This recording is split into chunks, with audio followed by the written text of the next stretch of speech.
I'm Chris, I'm one of the co-owners at Frankies Fish Bar here in West Didsbury.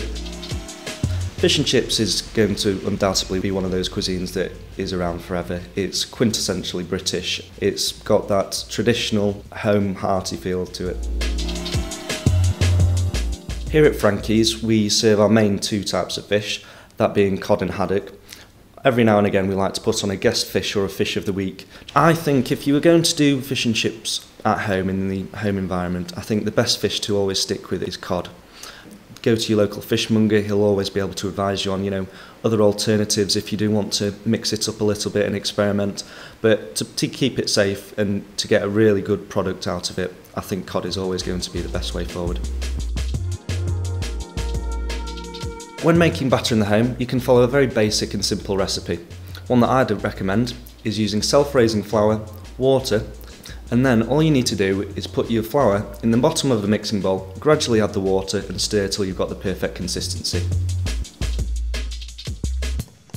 If you want to experiment a bit, maybe try putting an ale, darker ales preferably to give a nice taste to it, or soda water will make a really fluffy, nice batter for you as well. If you wanted to season the actual mix itself and add maybe a bit of spice to it, use something like paprika or maybe a bit of chilli powder.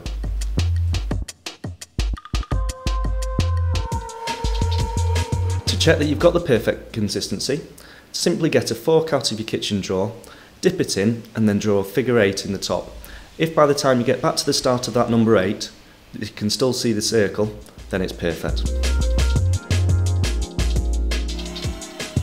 Make sure that you coat your fish in a little bit of flour so that the batter does stick to it and it doesn't fall off the moment you pop it into the fryer.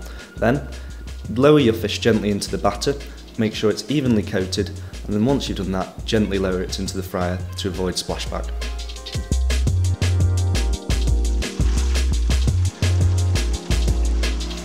When frying a fish, you need to stick to your temperature guidelines. Overcooking it will be a nightmare and it will ruin what is ultimately a lovely bit of fish. We fry at 180 and the fish goes in at that and stays in the oil for approximately 7 or 8 minutes. There's a few variables you need to work on: how deep your oil is, how hot your oil is, and obviously the type of oil as well. All of those factors will be key in judging the perfect fish.